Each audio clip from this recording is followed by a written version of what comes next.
സ്നേഹം നിറഞ്ഞ സഹോദരന്മാരെ, സഹോദരികളെ, ചരിത്ര പഠന ക്ലാസിൻ്റെ 13ാമത്തെ ഭാഗമാണ് ഇന്ന് ഇൻഷാ അല്ലാഹ് നടക്കുന്നത്.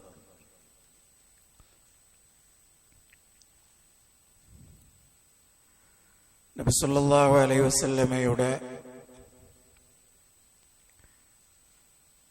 മക്ക ജീവിത കാലഘട്ടത്തിൽ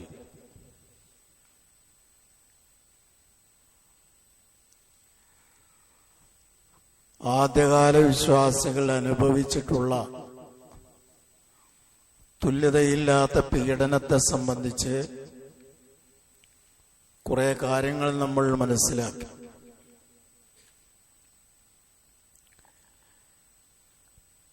പീഡനങ്ങൾ വർദ്ധിക്കുന്തോറും ഇസ്ലാം മതം അത് നാൾക്കുനാൾ അതിന് പ്രചാരം സിദ്ധിക്കുകയും അതിൻ്റെ അനുയായികൾ ദിനം പ്രതി വർദ്ധിക്കുകയും ചെയ്തു.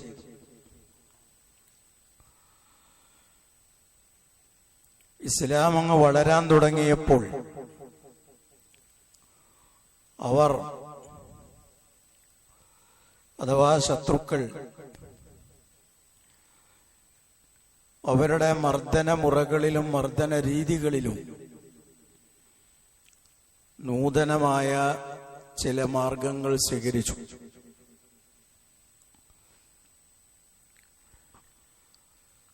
ഈ മർദ്ദന മുറകൾ കൊണ്ടൊന്നും ഇസ്ലാമിനെ തകർക്കാനോ തളർത്താനോ സാധ്യമല്ല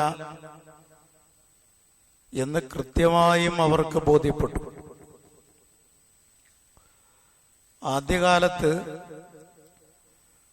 നബി സല്ലല്ലാഹു അലൈഹി വസല്ലമക്ക് കാര്യമായി വ്യക്തിപരമായി പീഡനങ്ങളൊന്നും പറയത്തക്ക രീതിയിൽ ഉണ്ടായിരുന്നില്ല.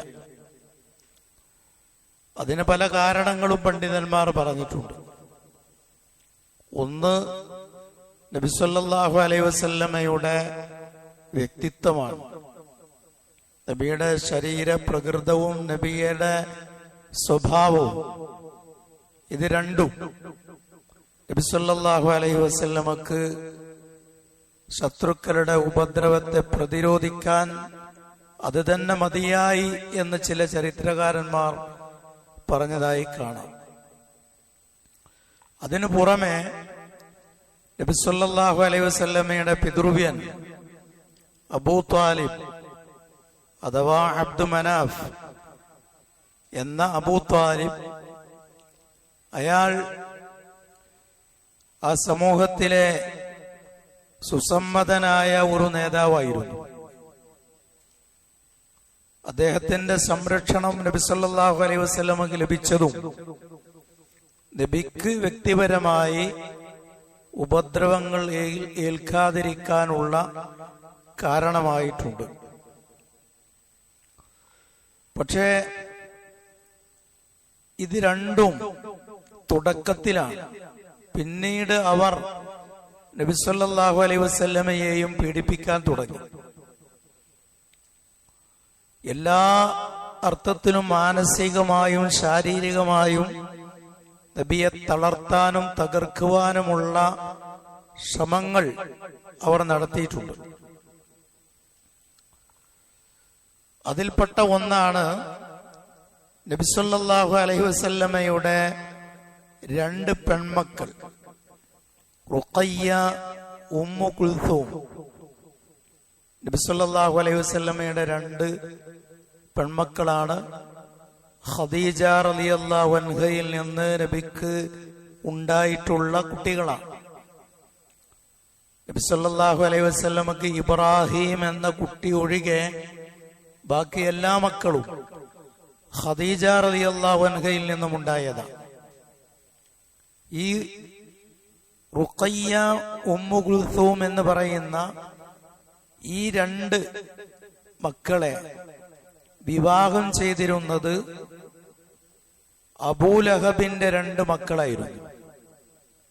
ഒന്ന് ഉത്ബ, മറ്റൊരാൾ ഉത്തൈബ. അബൂലഹബിന്റെ 2 മക്കളാണ്. ഇവർ രണ്ടുപേരുമാണ് നബി സല്ലല്ലാഹു അലൈഹി വസല്ലമയുടെ ഈ 2 പെൺമക്കളെ വിവാഹം ചെയ്തിരുന്നത്.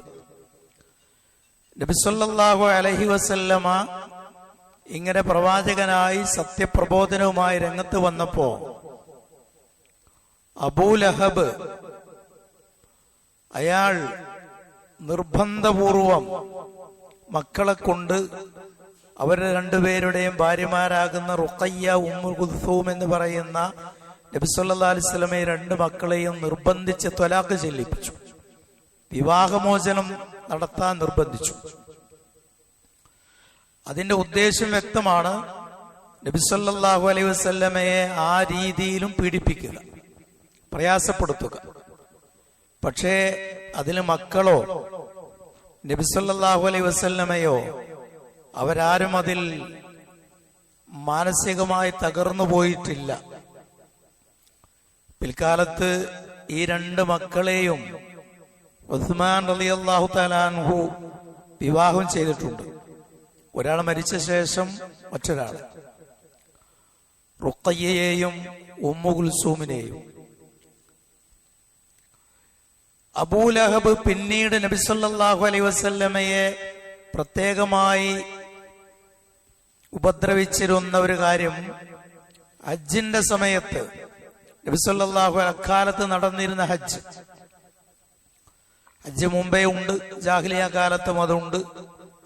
ഹജ്ജ് നടക്കുന്ന വേളയിൽ അബൂലഹബ് നബി സല്ലല്ലാഹു അലൈഹി വസല്ലമയുടെ പിന്നിൽ നടന്ന് നബിയുടെ പ്രബോധനത്തെ തെറ്റിദ്ധരിപ്പിക്കാൻ ശ്രമിച്ചിരുന്നു. നബി സല്ലല്ലാഹു അലൈഹി വസല്ലമ എവിടെ പോയി പ്രബോധനം ചെയ്താലും അതിന്റെ തൊട്ടു പിന്നാലെ പിന്തുടർന്ന് ഇയാൾ പറയുന്നത് ശരിയല്ല, കളവാണ് എന്ന് പറഞ്ഞ് നബി സല്ലല്ലാഹു അലൈഹി വസല്ലമയുടെ പിന്നിൽ നടന്നുകൊണ്ട് നബിയെ പീഡിപ്പിച്ചിരുന്ന ഒരു സ്വഭാവം അബൂലഹബിനുണ്ടായിരുന്നു. ഇതൊക്കെ നമ്മൾ നേരത്തെ മനസ്സിലാക്കിയ കാര്യങ്ങളാണ്. നമ്മുടെ വെള്ളിയാഴ്ച സുബഹിക്ക് ശേഷം നടക്കുന്ന വിശുദ്ധ ഖുർആനിലെ ചെറിയ ചെറിയ അധ്യായങ്ങളുടെ അർത്ഥങ്ങൾ നമ്മൾ പഠിച്ചപ്പോ സൂറത്ത് മസദിന്റെ വിവരണത്തിൽ ഈ സംഭവങ്ങൾ നമ്മൾ പറഞ്ഞിട്ടുണ്ട്. ഇതിനെ എല്ലാവിധ അഥവാ നബി സല്ലല്ലാഹു അലൈഹി വസല്ലമയെ ശാരീരികമായും മാനസികമായും പീഡിപ്പിക്കുന്നതിൽ സർവവിധ പിന്തുണയും നൽകിയ ആളാണ് അബൂലഹബിന്റെ ഭാര്യ ഉമ്മു ജമീൽ. ഉമ്മു ജമീൽ എന്ന് പറയുന്നത് അബൂ സുഫിയാൻ റളിയല്ലാഹു അൻഹുവിന്റെ സഹോദരിയാണ്. അബൂ സുഫിയാൻ റളിയല്ലാഹു അൻഹു പിൽക്കാലത്ത് മുസ്ലിമായിട്ടുണ്ടെന്ന് നമുക്കറിയാം. അദ്ദേഹത്തിന്റെ സഹോദരിയാണ് ഉമ്മു ജമീൽ എന്ന് പറയുന്ന അബൂലഹബിന്റെ ഭാര്യ.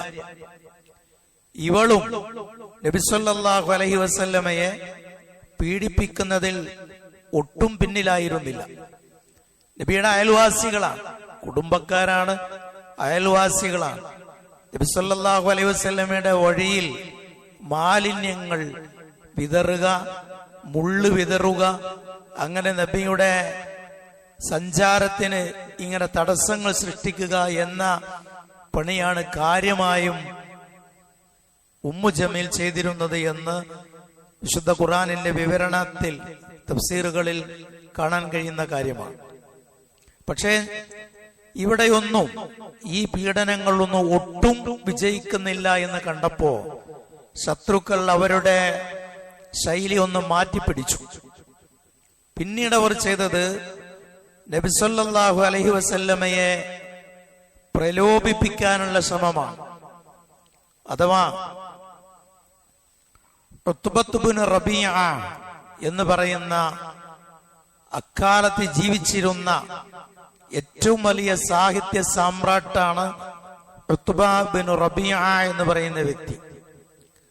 അയാളെ കണ്ട് ശത്രുക്കൾ പറഞ്ഞു, മുഹമ്മദുമായി സംസാരിച്ച് ദഅവത്തിൽ നിന്ന് പിന്തിരിപ്പിക്കാനുള്ള പണിയെടുക്കണം. അപ്പോൾ ഉത്ബ ഇബ്നു റബീഅ നബി സല്ലല്ലാഹു അലൈഹി വസല്ലമയുടെ അടുത്ത് വന്നിട്ട്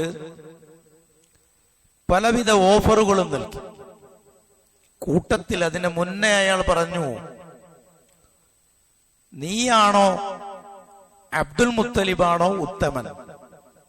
അബ്ദുൽ മുത്തലിബ് എന്ന് പറഞ്ഞാൽ നമുക്കറിയാം നബി സല്ലല്ലാഹു അലൈഹി വസല്ലമയുടെ പിതാമകനാണ്, വാപ്പയുടെ വാപ്പയാണ്.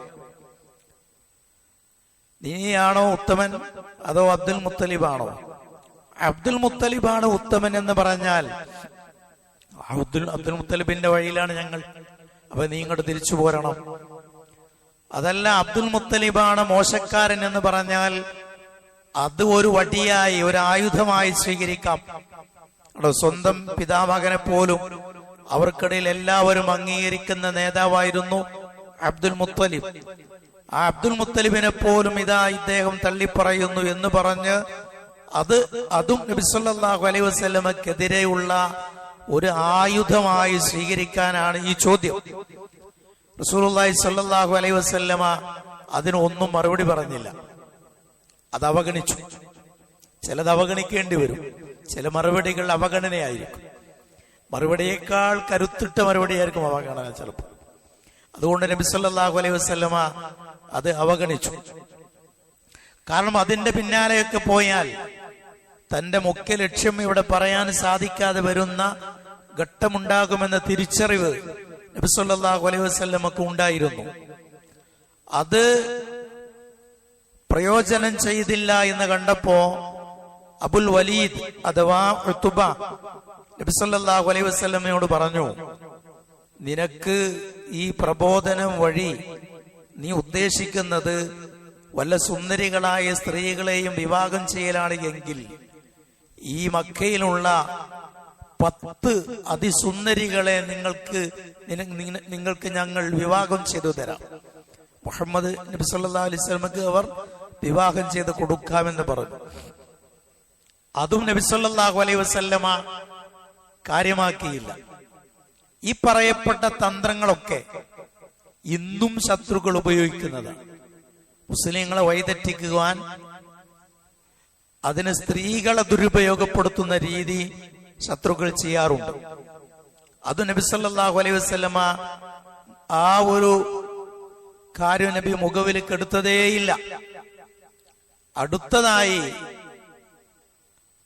അബുൽ വലീദ് അഥവാ ഉത്ബ ഇബ്നു റബിയ പറഞ്ഞു, നീ സമ്പത്താണ് ഉദ്ദേശിക്കുന്നതെങ്കിൽ നിന്നെ ഞങ്ങൾ മക്കയിലെ ഏറ്റവും വലിയ സമ്പന്നനാക്കി മാറ്റാം, അതിനുള്ള സാമ്പത്തികമായ സഹായം നിനക്ക് നൽകാം. ഇങ്ങനെ പലവിധ ഓഫറുകളും നബി സല്ലല്ലാഹു അലൈഹി വസല്ലമയുടെ മുന്നിൽ ഉത്ബ ഇബ്നു റബിയ വെച്ചപ്പോൾ അതെല്ലാം നബി സല്ലല്ലാഹു അലൈഹി വസല്ലമ ശാന്തമായിരുന്നു കേട്ടു. എല്ലാം പറഞ്ഞു കഴിഞ്ഞ ശേഷം ഉത്ബയോട് നബി സല്ലല്ലാഹു അലൈഹി വസല്ലമ പറഞ്ഞു, താങ്കളുടെ സംസാരം കഴിഞ്ഞോ എന്ന് ചോദിച്ചു.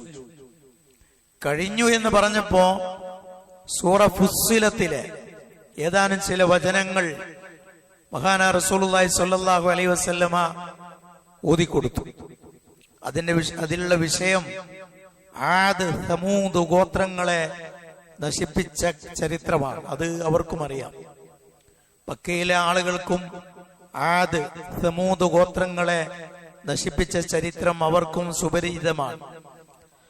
ആദ് സമൂദ് ഗോത്രങ്ങളെ നശിപ്പിച്ചതുപോലെയുള്ള ശിക്ഷയെ സംബന്ധിച്ച് ഞാനിതാ നിങ്ങൾക്ക് താക്കീത് നൽകുകയും മുന്നറിയിപ്പ് നൽകുകയും ചെയ്യുന്നു എന്ന ആശയം ഉൾക്കൊള്ളുന്ന സൂറത്ത് ഫുസ്സിലത്തിലെ ഏതാനും വചനങ്ങൾ നബി സല്ലല്ലാഹു അലൈഹി വസല്ലമ പാരായണം ചെയ്ത് കേൾപ്പിച്ചു. ആ സമയത്ത് അബുൽ വലീദ് അഥവാ ഉത്ബ നബി സല്ലല്ലാഹു അലൈഹി വസല്ലമയുടെ വായപുത്തി എന്നാണ് പറയുന്നത്. അഥവാ അയാൾ പേടിച്ചുപോയി.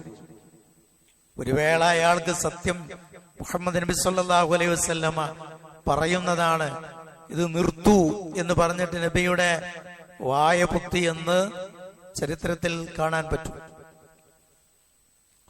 അപ്പൊ ഇങ്ങനെ പലവിധേനയുള്ള ഉപദ്രവത്തിന്റെ പുതിയ പുതിയ രീതികൾ അവർ ഉപയോഗപ്പെടുത്തിയിരുന്നു. ഇതെല്ലാം അസഹ്യമായപ്പോൾ നബി സല്ലല്ലാഹു അലൈഹി വസല്ലമയുടെ അടുത്ത് വന്നിട്ട് ചില സ്വഹാബികൾ പറഞ്ഞു. ഉദാഹരണമായി അബ്ദുറഹ്മാൻ ബിൻ ഔഫ് റളിയല്ലാഹു തആല അൻഹു നബി സല്ലല്ലാഹു അലൈഹി വസല്ലമയോട് വന്നിട്ട് ചില പരാതികൾ പറയാണ്. അദ്ദേഹം പറയുന്നത്, അള്ളാഹുവിന്റെ ദൂതരെ, കുന്നാ ഫീ ഇസ്സത്തിൻ വനഹ്നു മുശ്രികൂൻ, ഞങ്ങൾ മുശ്രിക്കായിരുന്ന കാലത്ത് ഞങ്ങൾ നല്ല പ്രതാപത്തിലും നല്ല സുരക്ഷിതമായ ജീവിതാവസ്ഥയിലുമായിരുന്നു. ഞങ്ങൾ വിശ്വാസികളായപ്പോൾ പിന്നെ ഞങ്ങൾ ഇവിടെ പതിതരായി പീഡിതരായി കഴിയുകയാണ്. അതുകൊണ്ട് ഈ പീഡനത്തിനെതിരെ പ്രതികരിക്കണം. നമ്മൾ അത്യാവശ്യം ഒരു ചെറു സംഘമൊക്കെ ഉണ്ടല്ലോ, അതുകൊണ്ട് നമ്മൾ ഈ പീഡനത്തിനെതിരെ പ്രതികരിക്കേണ്ടതുണ്ട് എന്ന് പറഞ്ഞപ്പോൾ റസൂലുള്ളാഹി സ്വല്ലല്ലാഹു അലൈഹി വസല്ലമ പറഞ്ഞത്, ഇന്നി ഉമിർതു ബിൽ ഇൽം ഫലാ തുഖാതിലുൽ ഖൗം ബിസ്സുബ്ർ. ഇന്നി ഉമിർതു ബിസ്സുബ്ർ, അല്ലാഹു സുബ്ഹാനഹു വ തആല എന്നോട് ക്ഷമിക്കാനാണ് കൽപ്പിച്ചിട്ടുള്ളത്. ഈ ജനതയോട് യുദ്ധം ചെയ്യാൻ പറഞ്ഞിട്ടില്ല. നബി സല്ലല്ലാഹു അലൈഹി വസല്ലമയുടെ മക്ക ജീവിത കാലഘട്ടമാകുന്ന 13 വർഷവും നബി സല്ലല്ലാഹു അലൈഹി വസല്ലമ ശത്രുക്കൾക്കെതിരെ ഒരു സൈനികമായ നടപടിക്കും നബി ഒരുങ്ങിയിട്ടില്ല. അതിനുള്ള അനുവാദം നബി സല്ലല്ലാഹു അലൈഹി വസല്ലമക്ക് ലഭിച്ചിട്ടില്ല. പക്ഷെ ജിഹാദ് തുടങ്ങിയിട്ടുണ്ട്. ജിഹാദ് വിശുദ്ധ ഖുർആനിന്റെ പ്രഥമ വചനം അവതരിച്ചത് മുതൽക്ക് ജിഹാദുണ്ട്. യുദ്ധം തുടങ്ങുന്നത് നബി സല്ലല്ലാഹു അലൈഹി വസല്ലമക്ക് നുബുവത്ത് ലഭിച്ച് 15 കൊല്ലം കഴിഞ്ഞിട്ടാണ്. മക്കയിൽ നിന്ന് പലായനം ചെയ്ത് മദീനയിൽ വന്ന് പിന്നെ 2 വർഷം കഴിഞ്ഞിട്ടാണ് ബദർ യുദ്ധം ഉണ്ടാകുന്നത്. ഹിജ്റ 2-ാം വർഷത്തിലാണ് ബദർ യുദ്ധം ഉണ്ടാകുന്നത്. അഥവാ നബി സല്ലല്ലാഹു അലൈഹി വസല്ലമക്ക് നുബുവത്ത് ലഭിച്ച് 15 കൊല്ലം കഴിഞ്ഞിട്ടാണ് യുദ്ധം ഉണ്ടാകുന്നത്. പക്ഷേ ജിഹാദ് അതിന്റെ മുമ്പുണ്ട്. എന്ന് പറഞ്ഞാൽ ജിഹാദ് എന്ന് കേൾക്കുമ്പോഴേക്ക് ആളുകളുടെ മനസ്സിൽ ഓടിയെത്തുന്നത് സായുധ സമരമാണ്. അത് ജിഹാദിന്റെ ചെറിയൊരു ഭാഗം മാത്രമാണ്. ജിഹാദ് എന്ന് പറയുന്നത് നമ്മൾ പ്രബോധനം ചെയ്യൽ, ഒരു യഥാർത്ഥ ലക്ഷണമൊത്ത മുസ്ലിമായി ജീവിക്കൽ, അതൊക്കെ ജിഹാദിന്റെ ഭാഗമാണ്. ഏതായിരുന്നാലും നബി സല്ലല്ലാഹു അലൈഹി വസല്ലമ അബ്ദുറഹ്മാൻ ബിൻ ഔഫ് റളിയല്ലാഹു അൻഹുവിനെ പോലെയുള്ള ആളുകളോട് പറഞ്ഞത് ക്ഷമിക്കാനാണ്. നമ്മൾ ക്ഷമിക്കുകയാണ് വേണ്ടത്. ഈ ഘട്ടത്തിൽ നാം അല്ലാഹു സുബ്ഹാനഹു വ തആല കൽപ്പിച്ചതുപോലെ സഹിച്ച് ക്ഷമിച്ച് നമ്മുടെ വിശ്വാസത്തെ കൂടുതൽ ദൃഢീകരിക്കാനും ബലപ്പെടുത്താനുമാണ് ഈ സന്ദർഭം നമ്മൾ ഉപയോഗപ്പെടുത്തേണ്ടത് എന്ന ഉപദേശമാണ് നബി സല്ലല്ലാഹു അലൈഹി വസല്ലമ അപ്പോൾ നൽകിയത്. ആ ഒരു സമയത്താണ്, അഥവാ മർദ്ദനം അതിന്റെ മൂർധന്യ ദശയിലെത്തിയപ്പോഴാണ്, മൂർധന്യമായ അവസ്ഥയിലെത്തിയപ്പോഴാണ് അവർക്ക് റസൂലുള്ളാഹി സ്വല്ലല്ലാഹു അലൈഹി വസല്ലമ പലായനം നടത്തുവാനുള്ള അറിയിപ്പ് നൽകുന്നത്. അഥവാ സത്യവിശ്വാസികൾ ആദ്യമായി ഹിജ്റ പോകുന്നത് അബിശീനിയയിലേക്കാണ്. അതിനുള്ള അനുവാദം ലഭിക്കുന്നത് ഈ ഒരു സമയത്താണ്. അവർ പലായനം പോകുന്നതിന്റെ തൊട്ടുമുന്നെയായാണ് സൂറ അൽ കഹ്ഫ് അവതരിക്കുന്നത്. ഈ മർദ്ദന മുറകൾ അത് നാൾക്ക് നാൾ അതിന്റെ തീവ്രത കൂടിക്കൂടി വന്ന പശ്ചാത്തലത്തിലാണ് സൂറ അൽ കഹ്ഫിന്റെ അവതരണം. സൂറ അൽ കഹ്ഫിൽ പറയുന്ന പ്രധാനപ്പെട്ട 3 കാര്യം അത് മക്കയിൽ പീഡനം അനുഭവിക്കുന്ന ആളുകൾക്ക് വലിയ ഒരു ആശ്വാസമായിരുന്നു. ഒന്നതിൽ പറയുന്നത് അസ്ഹാബുൽ കഹ്ഫിന്റെ ചരിത്രമാണ്. സൂറ കഹ്ഫിൽ 3 ചരിത്രങ്ങളാണ് പറയുന്നത് പ്രധാനമായും. ഒന്ന് അസ്ഹാബുൽ കഹ്ഫ്, ഗുഹാവാസി, ഗുഹയിൽ കുടുങ്ങിയ ആളുകളുടെ ചരിത്രം. അഥവാ ആദർശ സംരക്ഷണാർത്ഥം ഈ യുവാക്കൾ അവരുടെ നാട് വിട്ടുപോയി. അവർ ഗുഹയിൽ അഭയം പ്രാപിച്ചു. 3 നൂറ്റാണ്ടിലേറെ കാലം ആ ഗുഹയിൽ അല്ലാഹു തആല അവരെ ഉറക്കിക്കിടത്തി. 3 നൂറ്റാണ്ട് കഴിഞ്ഞ ശേഷം അവര് ഉണർന്ന് അവരുടെ നാട്ടിലേക്ക് തിരിച്ചു വരുമ്പോ അവരുടെ രാജ്യമൊക്കെ ആകെ മാറിയിട്ടുണ്ട്. വിശ്വാസികളായി മാറിയിട്ടുണ്ട്. അവർ അവരുടെ കയ്യിലുള്ള 3 നൂറ്റാണ്ട് മുമ്പുള്ള നാണയം ഉപയോഗിച്ചാണ് സാധനങ്ങൾ വാങ്ങാൻ പോകുന്നത്. ഉറങ്ങിക്കിടക്കുക വലിയ ഔലിയാക്കളാണ്. അവർ ഈ ലോകത്ത് നടന്ന പരിവർത്തനങ്ങളൊന്നും അവർ അറിഞ്ഞിട്ടില്ല. ഈ പഴയ നാണയങ്ങളുമായി ചെന്നപ്പോഴാണ് പിന്നീട് അവരുടെ കഥ വെളിച്ചത്ത് വരുന്നത്. എന്ന് പറഞ്ഞാൽ ആ ചരിത്രം, ആ ഗുഹാവാസികളുടെ ചരിത്രം മക്കയിൽ പീഡനം അനുഭവിക്കുന്ന ആളുകൾക്ക് ഓതിക്കൊടുക്കുന്നതിന്റെ പിന്നിലുള്ള രഹസ്യം, പൂർവകാല സമൂഹത്തിൽ ഇതുപോലെ പീഡനങ്ങൾ ഉണ്ടായിരുന്നു. പിന്നീട് സ്ഥിതിവിശേഷങ്ങളൊക്കെ മാറി അവർക്ക് അനുകൂലമായ സാഹചര്യം ഉണ്ടായിട്ടുണ്ട്.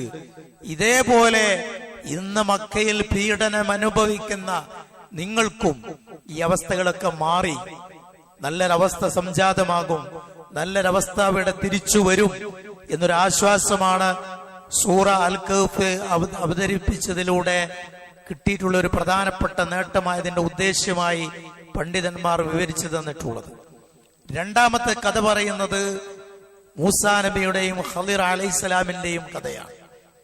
അഥവാ ഈ ലോകത്ത് നടക്കുന്ന പല കാര്യങ്ങളുടെയും യുക്തി അതിന്റെ പ്രഥമഘട്ടത്തിൽ ഒരുപക്ഷെ നമുക്ക് മനസ്സിലായിക്കൊള്ളണമെന്നില്ല, ചിലത് തീരെ മനസ്സിലായിക്കൊള്ളണമെന്നുമില്ല.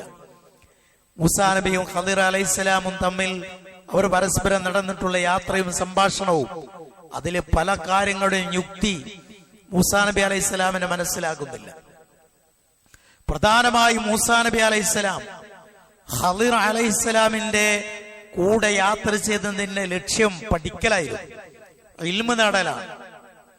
അപ്പോ ഈ ഒരു വചനം, ഈ ഒരു സൂറ അവതരിച്ചതിലൂടെ നൽകുന്ന രണ്ടാമത്തെ സന്ദേശം, നിങ്ങൾ അസ്ഹാബുൽ കഹ്ഫിനെ പോലെ ഈമാനുള്ളവരായി നിങ്ങൾ മാറിയാൽ, അതേപോലെ കൃത്യമായ ദീനിയായ വിജ്ഞാനം നിങ്ങൾ ആർജിച്ചാൽ നിങ്ങൾക്ക് കിട്ടുന്ന നേട്ടം ആ സൂറത്തിൽ അവസാനം പറയുന്ന ദുൽഖർനൈൻ എന്ന് പറയുന്ന ഒരു രാജാവിന്റെ ചരിത്രമാണ് പിന്നെ അൽ കഹ്ഫിൽ പറയുന്നത്.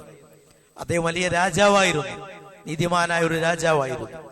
എന്ന് പറഞ്ഞാൽ 3 കാര്യങ്ങൾ, ഈമാൻ, ഇൽമ്, ഇത് രണ്ടും സമ്മേളിച്ചാൽ അല്ലാഹു തആല നിങ്ങൾക്ക് ഭൂമിയിൽ ആധിപത്യം നൽകും, സ്വാധീനം നൽകും എന്നതാണ് സൂറ അൽ കഹ്ഫിന്റെ ഉള്ളടക്കം. ആ സമയത്ത് അവർക്ക് അവതരിപ്പിച്ചതിലൂടെ ഇങ്ങനൊരു വലിയ ആശ്വാസം അവർക്ക് ലഭിക്കുകയാണ്. അഥവാ സത്യവിശ്വാസികളെയും അതേപോലെ പ്രവാചകൻ സ്വല്ലല്ലാഹു അലൈഹി വസല്ലമയെ തന്നെയും ഈ സൂറ അൽ കഹ്ഫിന്റെ അവതരണത്തിലൂടെ അല്ലാഹു തആല അവർക്ക് വലിയ ആശ്വാസം ചൊരിഞ്ഞു കൊടുക്കുകയാണ് അതിലൂടെ ചെയ്തിട്ടുള്ളത്. അബിശീനിലേക്ക് പലായനം നടത്തുന്നതിന്റെ തൊട്ടുമുന്നെയായി ഈ സൂറ അവതരിച്ചതിന്റെ പിന്നിലുള്ള നമുക്ക് മനസ്സിലാക്കാൻ കഴിയുന്ന യുക്തി, ഹിക്മത്ത് അതാണ് എന്ന് പണ്ഡിതന്മാരുടെ വിവരണത്തിൽ നിന്ന് മനസ്സിലാക്കാൻ കഴിയുന്ന കാര്യമാണ്. പിന്നീട് സൂറത്തു സുമറിൽ പലായനവുമായി ബന്ധപ്പെട്ട ചില വചനങ്ങൾ അവതരിച്ചിട്ടുണ്ട്. അതും വിശ്വാസികൾ അബിശീനിലേക്ക് ഹിജ്റ പോകുന്നതിന് മുന്നെയാണ്. സത്യവിശ്വാസികളെ, നിങ്ങൾ അല്ലാഹുവിനെ സൂക്ഷിക്കുക, നിങ്ങൾ സുഹൃതം പ്രവർത്തിക്കുക. അല്ലാഹുവിന്റെ ഭൂമി അതിവിശാലമാണ് എന്ന് പറഞ്ഞാൽ ഒരു സ്ഥലത്ത് നിങ്ങൾക്ക് നിങ്ങളുടെ ആദർശം അനുസരിച്ച് ജീവിക്കുവാനോ അത് പ്രബോധനം ചെയ്യുവാനോ സാധ്യമല്ലെങ്കിൽ നിങ്ങൾ നിഷ്ക്രിയരാകല്ല വേണ്ടത്, കഴിയില്ലെന്ന് പറഞ്ഞ് അടങ്ങിയിരിക്കുകയല്ല വേണ്ടത്. അതിന് പറ്റുന്ന മറ്റൊരു പ്രദേശം പരതണം, മറ്റൊരു പ്രദേശം നിങ്ങൾ കണ്ടെത്തണം എന്നതാണ്.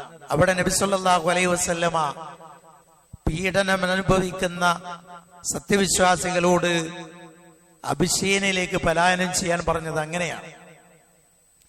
അബിശീനിയ എന്ന് പറയുന്നത് അന്ന് അവർ പലായനം നടത്തുന്ന ആ സമയത്ത്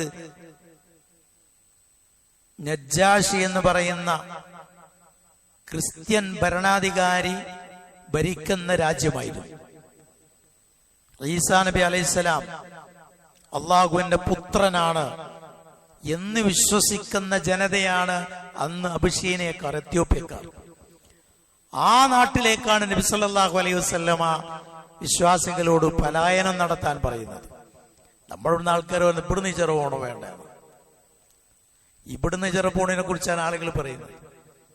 നബി സല്ലല്ലാഹു അലൈഹി വസല്ലമയുടെ രീതി, നബി സല്ലല്ലാഹു അലൈഹി വസല്ലമ സ്വീകരിച്ചിട്ടുള്ള ഈ ഒരു രീതി അനുസരിച്ച് നമ്മളിവിടെ നിൽക്കുക വേണ്ടത്. കാരണം ഇസ്ലാം പറയാനും അതിന്റെ ഷിആറുകൾ പ്രകടിപ്പിക്കുവാനും പറ്റുന്ന ഒരു രാജ്യത്ത് ജീവിക്കുകയാണ് വേണ്ടത്.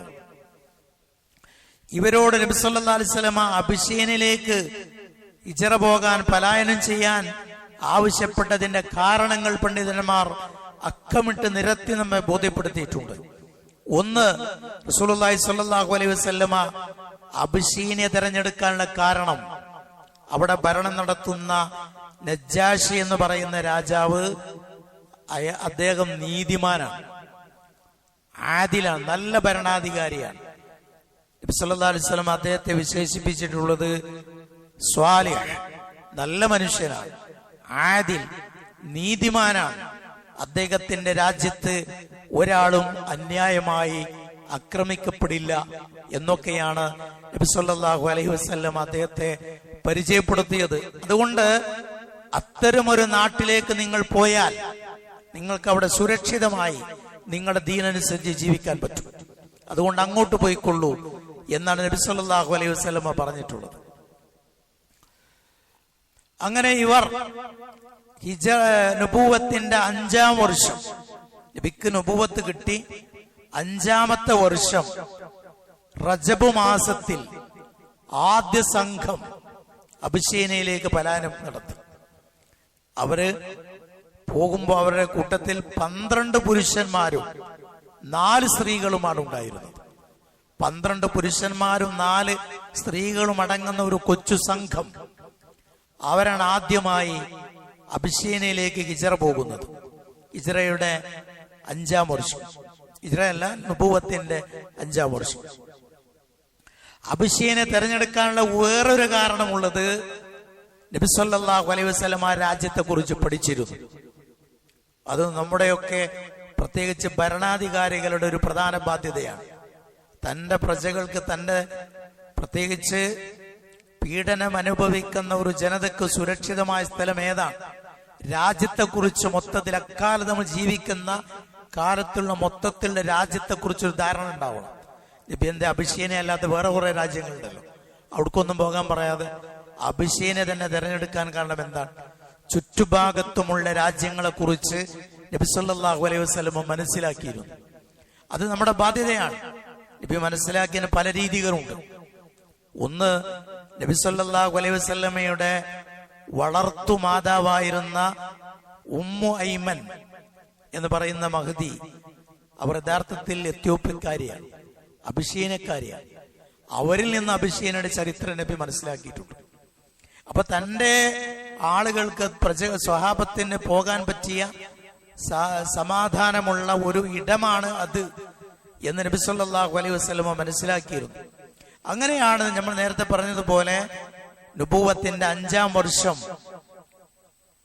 12 പുരുഷന്മാരും 4 സ്ത്രീകളും പലായനം ചെയ്യുന്നത്. അവരിങ്ങനെ പലായനം ചെയ്യാൻ വേണ്ടി പുറപ്പെട്ട് ചെന്നപ്പോഴാണ് അബിശീനയിലേക്കുള്ള 2 ചരക്ക് കപ്പലുകൾ, 2 ചരക്ക് കപ്പലുകൾ, എന്താ പറയാ, പിന്നെ സീപോർട്ട് അല്ലെ, അറബി മീന, സീപോർട്ടിൽ 2 കപ്പലുകൾ ഇങ്ങനെ റെഡിയായി നിൽക്കുന്നുണ്ട്. ഈ 2 കപ്പലുകളിൽ കയറിയിട്ടാണ് അവർ അബിശീനയിൽ എത്തുന്നത്. അതൊക്കെ അള്ളാഹുവിന്റെ ഖദറാണ്. അള്ളാഹുവിൽ തവക്കുൽ ചെയ്ത് നമ്മളൊരു കാര്യത്തിന് ഇറങ്ങി പുറപ്പെട്ടാൽ അവൻ ഒരു വഴി കാണിച്ചു തരും. മയ്യത്തഖില്ലാഹ യജ്അൽ ലഹു മഖ്റജ. ആർ അള്ളാഹുവിനെ സൂക്ഷിക്കുന്നുവോ അവന് അള്ളാഹു സുബ്ഹാനഹു വ തആല പ്രതിസന്ധി ഘട്ടങ്ങളിൽ രക്ഷപ്പെടാനുള്ള എന്തെങ്കിലും ഒരു മാർഗം അള്ളാഹു തആല കാണിച്ചു തരാതിരിക്കില്ല എന്ന് പറഞ്ഞിട്ടുണ്ട്. ഈ ഹിജറ പുറപ്പെട്ടു പോകുന്ന, ഹിജറയ്ക്ക് വേണ്ടി പോകുന്ന ഇവരുടെ കൂട്ടത്തിൽ ഒരാൾക്കും ഒരു പ്രതീക്ഷയില്ല ഇങ്ങനെ 2 കപ്പലുകൾ നമുക്ക് കിട്ടും. അവരിങ്ങനെ പോകാൻ റെഡിയായി ചെല്ലുമ്പോഴാണ് 2 കപ്പലുകൾ ഇങ്ങനെ പോകാൻ ഒരുങ്ങി നിൽക്കുന്നത്. ആ കപ്പലിൽ കയറി കയറ്റാനും അവർ തയ്യാറായി. സുരക്ഷിതരായവർ അബിശീനയിലെത്തി. ആ പോയ കൂട്ടത്തിൽ നബി സല്ലല്ലാഹു അലൈഹി വസല്ലമയുടെ പ്രമുഖ സ്വഹാബിയായ ഉസ്മാൻ റളിയല്ലാഹു അൻഹു ഉണ്ടായിരുന്നു. ഉസ്മാൻ റളിയല്ലാഹു തആല അൻഹുവിന്റെ ഭാര്യ റുഖയ്യയും ഈ പലായനത്തിൽ ഉസ്മാൻ റളിയല്ലാഹുവിന്റെ കൂടെ ഉണ്ടായിരുന്നു. നേരത്തെ അബൂലഹബിന്റെ രണ്ട് മക്കളിൽ ഒരാൾ വിവാഹം ചെയ്തതാണ് റുഖയ്യ. അവരെ നിർബന്ധപൂർവ്വം ത്വലാഖ് ചൊല്ലിപ്പിച്ചു. ഉസ്മാൻ റളിയല്ലാഹു തആല അൻഹു അവരെ വിവാഹം ചെയ്തു. ആ റുഖയ്യയുമായി, റുഖയ്യ എന്നാട്ടോ പേര്, റുഖിയ എന്നല്ല, റുഖയ്യ എന്നാണ് പേര് അങ്ങനെയാണ്. റുഖയ്യ, റുഖിയ, നമ്മൾ റുഖിയ എന്ന് ഫതഹാണ്. റുഖയ്യ റളിയല്ലാഹു അൻഹയെ ഉസ്മാൻ റളിയല്ലാഹു തആല അൻഹു കൂടെ കൂട്ടിയിരുന്നു. അങ്ങനെ അവർ ഈ ചെറു സംഘം അബിശീനയിൽ എത്തുന്നു. ഇബ്രാഹിം നബി അലൈഹിസ്സലാമിന്റെയും ലൂത്ത് നബി അലൈഹിസ്സലാമിന്റെയും ഹിജറയ്ക്ക് ശേഷം പിന്നീട് മുസ്ലിങ്ങൾ നടത്തിയ ആദ്യത്തെ ഹിജറയാണിത്. മഹാനായ ഇബ്രാഹിം നബി അലൈഹിസ്സലാം, അതേപോലെ ആ സ്ഥലത്തേക്ക് ഇബ്രാഹിം നബി അലൈഹിസ്സലാം, അതുപോലെ ലൂത്ത് അലൈഹിസ്സലാം, ഇവരുടെ ഹിജറയ്ക്ക് ശേഷം ഇങ്ങനെ ഈ രീതിയിലുള്ള ഒരു ഹിജറ, ആ ഭാഗത്തേക്കുള്ള ഒരു ഹിജറ പിന്നീട് നടക്കുന്നത് ഇവരുടെ കാലത്താണ്. അതേ വർഷം അഥവാ നബി സല്ലല്ലാഹു അലൈഹി വസല്ലമ തന്റെ ഈ ചെറിയ സംഘത്തെ എത്യോപ്യയിലേക്ക് പറഞ്ഞയച്ച നുബുവത്തിന്റെ 5-ാം വർഷം സൂറത്തിന്റെ നജ്മ് അവതരിച്ചു. പരസ്പര ബന്ധമുള്ളത് കൊണ്ടാണ് പറയുന്നത്. സൂറത്ത് നജ്മ് അവതരിച്ചു.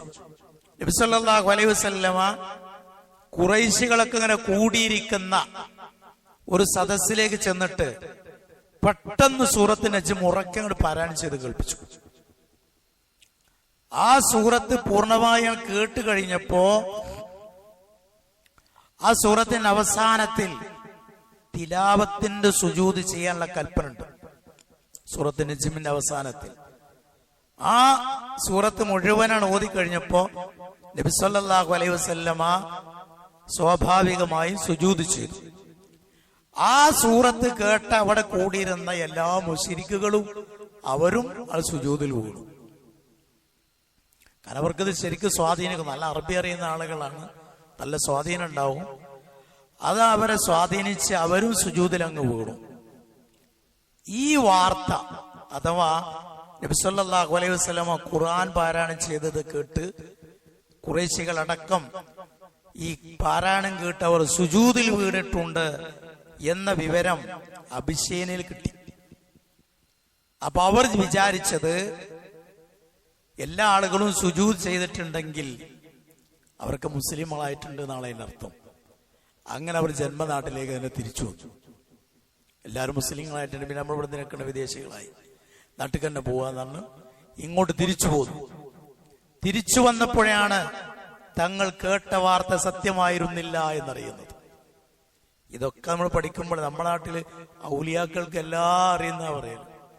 ഇതാണ് ഇവിടെ ഇവര് യഥാർത്ഥത്തിൽ വിശ്വാസികളായിട്ടില്ല എന്നുള്ള വിവരം അവർക്ക് അറിയാൻ കഴിഞ്ഞില്ല. ഈ വാർത്ത കേട്ടപ്പോൾ അത് സത്യമായിരിക്കും എന്ന് വിചാരിച്ചവർ സ്വന്തം നാട്ടിലേക്ക് തന്നെ മടങ്ങിപ്പോന്നു എന്നാണ്. ഇവിടെ വന്നപ്പോഴാണ് ഇവിടെയുള്ള മർദ്ദന മുറകൾ പൂർവാധികം ശക്തി പ്രാപിച്ചിട്ടുണ്ട് എന്നവരറിയുന്നത്. അബിശേനയിൽ നിന്ന് അവർ തിരിച്ചു പോരാനുള്ള 2 കാരണങ്ങളാണ് പണ്ഡിതന്മാർ പറഞ്ഞിട്ടുള്ളത്, ചരിത്രകാരന്മാർ പറഞ്ഞിട്ടുള്ളത്. അതിൽ ഒരു കാരണം ഇതാണ്: ഇവർ സുജൂദ് ചെയ്തു, അതുകൊണ്ട് അവരൊക്കെ വിശ്വാസികളായിട്ടുണ്ട് എന്നവർ ധരിച്ചു, അങ്ങനെ അവർ തിരിച്ചു പോന്നതാണെന്നാണ് ഒരു കാരണം. രണ്ടാമത്തെ കാരണം പറയുന്നത് ഹംസ റളിയല്ലാഹു തആല അൻഹുവിന്റെ ഇസ്ലാം മത സ്വീകരണമാണ്. ഹംസ റളിയല്ലാഹു തആല അൻഹു ഇവർ അബിശീനിലേക്ക് ഹിജറ പോകുന്ന സമയത്തൊക്കെ അവിശ്വാസിയാണ്, മുശ്രിക്കാണ്. അദ്ദേഹം ഒരിക്കൽ വേട്ട കഴിഞ്ഞു വരുന്ന സമയത്ത് അബൂജഹലും കൂട്ടരും വിശ്വാസികളിലെ ദുർബലരായ ആളുകളെ അതിശക്തമായി പീഡിപ്പിച്ച് ഉപദ്രവിച്ച് അവരെ അവശരാക്കി ഇങ്ങനെ നിർത്തിയ ആ സമയത്താണ് ഹംസ റളിയല്ലാഹു തആല അൻഹു അങ്ങോട്ട് വരുന്നത്. അപ്പൊ ഹംസ റളിയല്ലാഹു തആല അൻഹുവിനോട് അബൂജഹൽ പറഞ്ഞു, മുഹമ്മദ്, അബൂജഹലിന്റെ ഭാഷയിൽ മുഹമ്മദ് അവനിവിടെ ഛിദ്രതയുണ്ടാക്കുന്നു, ഭിന്നിപ്പുണ്ടാക്കുന്നു എന്നിങ്ങനെ പറയാൻ തുടങ്ങി. അപ്പൊ ഹംസ റളിയല്ലാഹു തആല അൻഹു അവരോട് ചോദിച്ചു, അദ്ദേഹം എന്താണ് പറയുന്നത് നിങ്ങൾ കേട്ടിട്ടുണ്ടോ? അദ്ദേഹത്തിന് നിങ്ങൾ പറയാൻ അവസരം കൊടുത്തിട്ടുണ്ടോ എന്ന് ചോദിച്ചു. അങ്ങനെ നബിയെ കുറെ വഴക്ക് പറഞ്ഞു. ആ സമയത്ത് ഹംസ റളിയല്ലാഹു തആല അൻഹുവിന് രോഷം പിടികൂടി. അദ്ദേഹം പറഞ്ഞു, ഞാനും മുഹമ്മദിന്റെ പക്ഷത്താണ്, നിങ്ങൾ ഇന്ന് എന്താ ചെയ്യുന്ന കാണണല്ലോ എന്നാണ്. അതാണ് അദ്ദേഹത്തിന്റെ തുടക്കം. അങ്ങനെയാണ് അദ്ദേഹം ഇസ്ലാമിലേക്ക് വരുന്നത്. ഈ ദുർബലരായ ആളുകളെ തച്ച് തകർക്കുന്ന നിങ്ങൾക്ക് എന്നോട് പോരിടാൻ ധൈര്യം ഉണ്ടെങ്കിൽ വരിടാ എന്ന് പറഞ്ഞ് അദ്ദേഹം വെല്ലുവിളിച്ചു. അദ്ദേഹം ഇസ്ലാമിലേക്ക് കടന്നു വന്നതിന്റെ തുടക്കം എന്തായിരുന്നു? രണ്ടാമത്തെ കാരണം, ഇതിന്റെ കൂടെ തന്നെ അതേ വർഷം തന്നെയാണ് മഹാനായ ഉമർ റളിയല്ലാഹു തആല അൻഹു ഇസ്ലാം മതം സ്വീകരിക്കുന്നത്. മഹാനായ ഉമർ റളിയല്ലാഹു തആല അൻഹു ഇസ്ലാം സ്വീകരിക്കുന്നതും ഈ ഒരു വേളയിലാണ്. രണ്ട് അതിധീരരായ രണ്ടാളുകൾ ഇസ്ലാമിലേക്ക് കടന്നു വന്നു. ഈ വാർത്ത അബിഷീനയിൽ കിട്ടി. ഇതാണ് രണ്ടാമത്തെ കാരണമായി പറയുന്നത്. അബിഷീനയിൽ നിന്ന് തിരിച്ചു വരാനുള്ള രണ്ടാമത്തെ കാരണമായി പറയുന്നത് ഇതാണ്. അപ്പൊ രണ്ട് ശക്തരായ ആളുകൾ ഇസ്ലാമിലേക്ക് കടന്നു വന്നിട്ടുണ്ട്. അതുകൊണ്ട് ഇനി നമുക്ക് ഒട്ടും ഭയപ്പെടാനില്ല, പേടിക്കാനില്ല എന്ന് മനസ്സിലാക്കിയിട്ട് തിരിച്ചു വന്നു. ഇപ്പൊ തിരിച്ചു വന്നപ്പോ ഇവിടെ കാണുന്നത് അതിരൂക്ഷമായ മർദ്ദനമാണ്. അന്നത്തെ മക്കയിലെ വ്യവസ്ഥ അനുസരിച്ച് ഒരു നാട്ടിൽ നിന്ന് നമ്മൾ പാടെ ഒഴിവാക്കി പോയാൽ, അഥവാ ഹിജറ പോയാൽ, പിന്നെ തിരിച്ചു വരുമ്പോ മക്കയിലുള്ള ഏതെങ്കിലും ഒരാളുടെ സംരക്ഷണത്തിലേ മക്കയിലേക്ക് പ്രവേശം കിട്ടുള്ളൂ. നമ്മൾ വിസ കൊടുക്കണം അറിയില്ല. അതെ, ഇന്നത്തെ ഭാഷ പറഞ്ഞ ഒരാൾ വിസ കൊടുക്കണം, എന്നാൽ ആ രാജ്യത്തേക്ക് തിരിച്ചു വരാൻ പറ്റുള്ളൂ. അല്ലാതെ എന്റെ പഴയ നാടാണെന്ന് പറഞ്ഞാൽ കയറി ചെല്ലാൻ സമ്മതിക്കുക. അന്നത്തെ വ്യവസ്ഥ അങ്ങനെയാണ്. അങ്ങനെ ചില ആളുകൾക്കൊക്കെ സംരക്ഷണം കിട്ടി. സംരക്ഷണം ലഭിക്കാത്ത ആളുകൾ പലരും അങ്ങോട്ട് തന്നെ തിരിച്ചുപോയി, അബിഷീനയിലേക്ക് തന്നെ തിരിച്ചുപോയി. അപ്പൊ അബിഷീനയിൽ വിശ്വാസികൾ ഇങ്ങനെ സുരക്ഷിതരായി, കുറെ ആളുകൾ എപ്പോഴും അവിടെ സുരക്ഷിതരായി കഴിയുന്നുണ്ട്. അവർക്ക് നബി സല്ലല്ലാഹു അലൈഹി വസല്ലമ നിശ്ചയിച്ചു കൊടുത്തത് മഹാനായ ജഅഫർ ഇബ്നു അബി ത്വാലിബ് എന്ന് പറയുന്ന അലി റളിയല്ലാഹു അൻഹുവിന്റെ സഹോദരനെയാണ്. അബൂ ത്വാലിബിന്റെ മകനാണ്. അലി റളിയല്ലാഹു അൻഹുവിന്റെ സഹോദരനാണ് ജഅഫർ ഇബ്നു അബി ത്വാലിബ്. ജഅഫർ ഇബ്നു അബി ത്വാലിബിന്റെ നേതൃത്വത്തിലാണ് അബിഷീനയിലേക്ക് അവർ പലായനം നടത്തിയിട്ടുള്ളത്. ഇങ്ങനെ അബിഷീനയിൽ എത്തിപ്പെട്ടിട്ടുള്ള ഈ ആളുകളെ തിരിച്ചു കൊണ്ടുവരാൻ ഖുറൈശികൾ രണ്ടാളുകളെ നജാശിയുടെ അടുത്തേക്ക് പറഞ്ഞയച്ചു. അതിന് കാരണമുണ്ട്. ഖുറൈശികളുടെ ഒരു പ്രധാന കച്ചവട കേന്ദ്രമാണ് അബിഷീനിയ. അപ്പൊ അവിടെ പോയി മുസ്ലിങ്ങൾ ശക്തി പ്രാപിച്ചാൽ, അവിടെയുള്ള ആളുകളൊക്കെ മുസ്ലിങ്ങളായാൽ അവരൊക്കെ അവരെ സുരക്ഷിതരായി വളരാൻ അത് നമ്മുടെ സാമ്പത്തിക മേഖലയെയും പ്രതികൂലമായി ബാധിക്കുമെന്ന അങ്ങേറ്റത്തെ ഭയപ്പാട് കാരണം അക്കാലത്ത് അവരുടെ കൂട്ടത്തിലുണ്ടായിരുന്ന അതിബുദ്ധിമാന്മാരായ രണ്ടാളുകളെ അബിഷീനയിലേക്ക് ഖുറൈശികൾ പറഞ്ഞയച്ചു. അവിടെ ദൗത്യം ഇതാണ്: ഹിജറ പോയ ആളുകളെ തിരിച്ചു കൊണ്ടുവരും. രണ്ടാളുകൾ എന്ന് പറഞ്ഞാൽ ഒന്ന് അംർ ഇബ്നുൽ ആസ്, മറ്റൊന്ന് അബ്ദുല്ലാഹ് ഇബ്നു അബി റബീഅ. ഖുറൈശികളുടെ കൂട്ടത്തിലെ അതിബുദ്ധിമാന്മാരായ രണ്ടാളുകളാണ്. ഇവർ പിൽക്കാലത്ത് മുസ്ലിങ്ങളായിട്ടുണ്ട്. ഈ രണ്ടാളുകളിൽ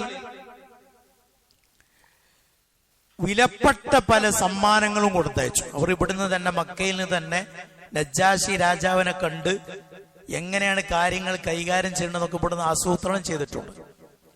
അപ്പൊ അവർ ചെയ്തിട്ടുള്ളത് ഇങ്ങനെയാണ്: അബിഷീനയിൽ പോയിട്ട് നേരെ നജാശിയെ കാണണ്ട. ഈ അംർ ഇബ്നുൽ ആസ് എന്ന് പറയുന്ന അദ്ദേഹം മുമ്പേ നജാശിയുടെ സുഹൃത്താണ്, വലിയ വ്യക്തിബന്ധമുള്ള ആളാണ്. അപ്പൊ അംർ ഇബ്നുൽ ആസും അബ്ദുല്ലാഹിബ്നു റബീഅയും അവരുമായി അവർ രണ്ടുപേരും ഇവിടെ ഇരുന്ന് ചർച്ച ചെയ്ത് കണ്ട രൂപം, വിലപ്പെട്ട കുറെ സമ്മാനങ്ങളുമായി അബിശീനിയയിൽ പോവുക.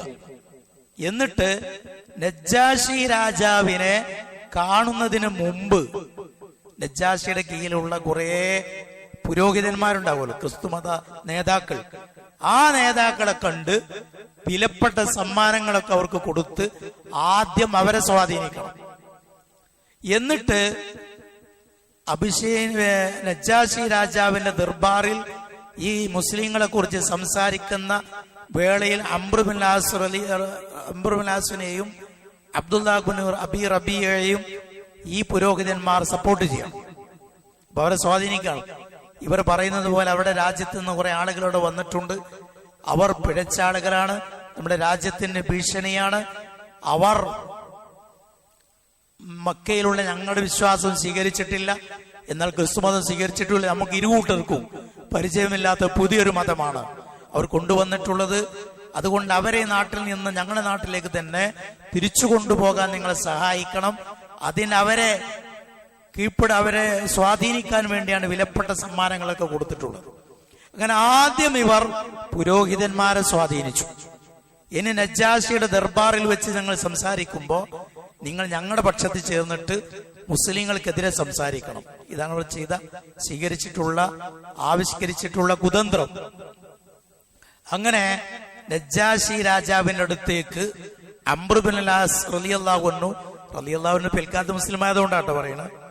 അംറുബിൻ ആസ് റളിയല്ലാഹു അൻഹു അബ്ദുല്ലാഹിബ്നു അബി റബീഅയും ഇവർ രണ്ടുപേരും ചെന്ന് നജ്ജാശി രാജാവിനോട് പറഞ്ഞു, നിങ്ങളുടെ നാട്ടില് കുറച്ച് ആളുകൾ വന്നിട്ടുണ്ട്, അവർ ഞങ്ങളുടെ നാട്ടിൽ നിന്ന് ഇവിടെ കുടിയേറിയവരാണ്, അവര് ഞങ്ങളുടെ മതത്തെ പാടെ ഒഴിവാക്കുകയും ചെയ്തു, നിങ്ങളുടെ മതം സ്വീകരിച്ചിട്ടുമില്ല, ഇരുകൂട്ടർക്കും പരിചയമില്ലാത്ത പുതിയൊരു മതമായിട്ടാണ് അവർ വന്നിട്ടുള്ളത്, അവരെ ഞങ്ങൾക്ക് വിട്ടുതരണം, അവർ കുഴപ്പക്കാരാണ് എന്ന് രാജാവിനോട് സംസാരിച്ചു.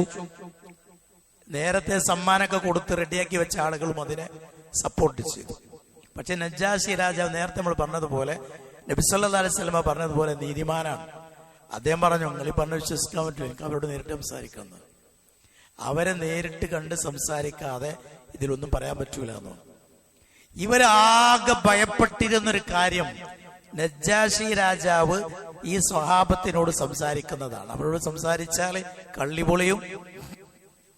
പക്ഷേ അവരുടെ തന്ത്രം പരാജയപ്പെട്ടു. നജ്ജാശി രാജാവ് പറഞ്ഞു അവരോട് സംസാരിക്കണം. അങ്ങനെ മുസ്ലിങ്ങളെ ദർബാറിലേക്ക് വിളിച്ചു വരുത്താൻ വേണ്ടി ദൂതനെ പറഞ്ഞയച്ചു. ദൂതൻ ചെന്നിട്ട് നിങ്ങളെ രാജാവ് ക്ഷണിക്കൊണ്ട് ദർബാറിലേക്ക് എന്ന് പറഞ്ഞു. ദർബാറിലേക്ക് പോകുന്നതിന് മുമ്പ് അവർ കൂടിയിരുന്ന് ആലോചിച്ചു. മുശാവറയുടെ പ്രാധാന്യം. ഈ ജാഫർ ബിൻ അബി ത്വാലിബ് റളിയല്ലാഹു അൻഹുവും അവിടെയുള്ള സ്വഹാബികളും കൂടെ ഉണ്ടായിരുന്ന സ്വഹാബികളും കൂടിയിരുന്നിട്ട് അവർ മുശാവറ ചെയ്തു. നമ്മൾ രാജാവിന്റെ ദർബാറിലേക്കാണ് പോകുന്നത്, ആരാണ് സംസാരിക്കേണ്ടത്, എന്താണ് സംസാരിക്കേണ്ടത്, എങ്ങനെ സംസാരിക്കണം എന്നൊക്കെ കൃത്യമായും ഒരു രൂപം കണ്ടു. സംസാരിക്കാൻ വേണ്ടി ജാഫർ റളിയല്ലാഹു തആല അൻഹുവിനെ തന്നെ ചുമതലപ്പെടുത്തി. ജാഫർ റളിയല്ലാഹു തആല അൻഹുവിനെ തിരഞ്ഞെടുക്കാനുള്ള കാരണം നബി സല്ലല്ലാഹു അലൈഹി വസല്ലമയുടെ പിതൃവ്യന്റെ എളാപ്പയാകുന്ന അബൂ താലിബിന്റെ മകനാണ്. അതുകൊണ്ട് നബിനോട് അടുത്ത ബന്ധമുള്ള ആളാണ്. ചെറുപ്പത്തിൽ തന്നെ നബി സല്ലല്ലാഹു അലൈഹി വസല്ലമയുടെ കൂടെ വളർന്ന ആളാണ്. അതുകൊണ്ട് നബിനെ നന്നായി അറിയാം. റസൂൽ പറഞ്ഞിട്ടുണ്ട്, നിനക്ക് അഥവാ അബൂ ജാഫർ റളിയല്ലാഹു അൻഹു പറഞ്ഞിട്ടുണ്ട്, താങ്കൾക്ക് എന്റെ ശരീര പ്രകൃതവുമുണ്ട്, എന്റെ സ്വഭാവമുണ്ട്. ആ നിലക്ക് നബി സല്ലല്ലാഹു അലൈഹി വസല്ലമയെ കുറിച്ച് എന്തുകൊണ്ടും പറയാൻ കുടുംബപരമായ ബന്ധമുണ്ട്. ഈ നിലക്കുള്ള എല്ലാ ബന്ധങ്ങളും പരിഗണിച്ച് ജാഫർ റളിയല്ലാഹു അൻഹുവിനെയാണ് അവർ സംസാരിക്കാൻ വേണ്ടി തെരഞ്ഞെടുത്തത്.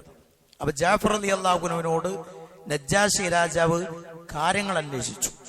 അപ്പൊ അദ്ദേഹം ആദ്യം ഒരു 2-3 മിനിറ്റൊക്കെ ഈ പ്രഭാഷണം ഉണ്ടാവുള്ളൂ.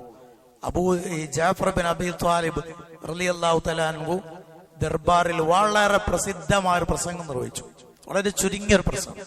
ആ പ്രസംഗത്തിൽ ആദ്യം അദ്ദേഹം ജാഗലിയത്തിന്റെ ദൂഷ്യവശങ്ങളൊക്കെ പറഞ്ഞു.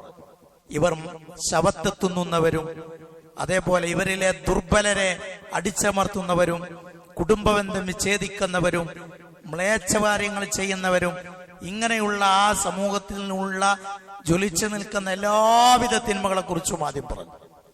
അപ്പോ മനുഷ്യന്റെ ശുദ്ധ പ്രകൃതത്തോട് ഒട്ടും യോജിക്കാത്ത ഒരു ആശയമാണ് ഇന്ന് അവിടെ ഉള്ളത് എന്നാണ് ആദ്യം സമർത്ഥിച്ചത്. രണ്ടാമത്തെ ഭാഗം ഇസ്ലാമിന്റെ സൗന്ദര്യത്തെക്കുറിച്ചാണ് ജാഫർ റളിയല്ലാഹു തആല അൻഹു പറഞ്ഞത്, അഥവാ തൗഹീദ്. അദ്ദേഹം ഞങ്ങളോട് പറയുന്നത് അള്ളാഹുവിനെ മാത്രം ഇബാദത്ത് ചെയ്യണം, നമസ്കാരം നിർവഹിക്കണം, സത്യം പറയണം, കുടുംബബന്ധം പാലിക്കണം എന്നിങ്ങനെയുള്ള ഇസ്ലാമിക ആരാധനയും സ്വഭാവവും അതുപോലെ സാമ്പത്തികവുമായി വിശ്വാസവുമായി ബന്ധപ്പെട്ട കാര്യങ്ങളാണ് രണ്ടാം ഭാഗത്ത് അദ്ദേഹം ഉൾപ്പെടുത്തിയത്. മൂന്നാമത്തെ ഒരു ഭാഗം അതിൽ അദ്ദേഹം ചേർത്തത് നബി സല്ലല്ലാഹു അലൈഹി വസല്ലമയുടെ വ്യക്തിത്വത്തെ കുറിച്ചാണ്.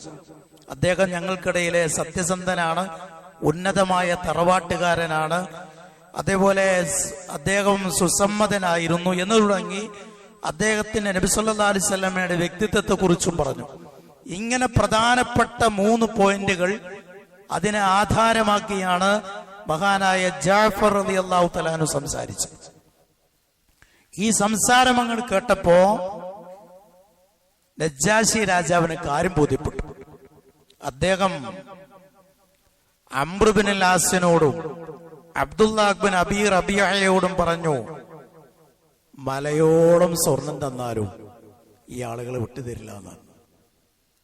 അവരോട് പറഞ്ഞു, വിശ്വാസികളോട് പറഞ്ഞു, നിങ്ങൾ ഉദ്ദേശിക്കുന്ന കാലമത്രയും എന്റെ നാട്ടിൽ സുരക്ഷിതരായി നിങ്ങൾക്ക് കഴിയാം, ആരും നിങ്ങളെ ഒന്നും ചെയ്യില്ല എന്ന് പറഞ്ഞു.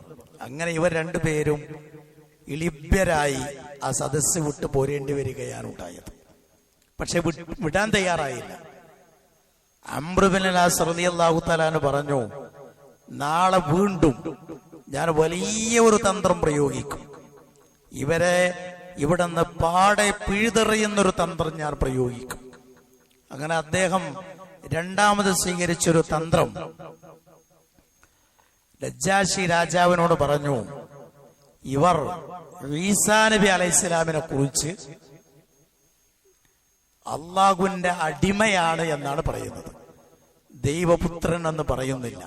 ഇദ്ദേഹം തൽക്കാലം ദേതുനവാദല്ല, പക്ഷെ തൽക്കാലം മുസ്ലിങ്ങളെ കൊടുക്കാൻ വേണ്ടി ഈസാ നബി അലൈഹിസ്സലാമിനെ കുറിച്ച് ഇവർ ദൈവപുത്രൻ എന്ന് വിശ്വസിക്കുന്നില്ല, ദൈവമാണെന്നോ ദൈവപുത്രനാണെന്നോ വിശ്വസിക്കാത്തവരാണ് ഇവർ എന്ന് പറഞ്ഞ് നജ്ജാശി റഹിമഹുല്ലയെ ചൂടാക്കി.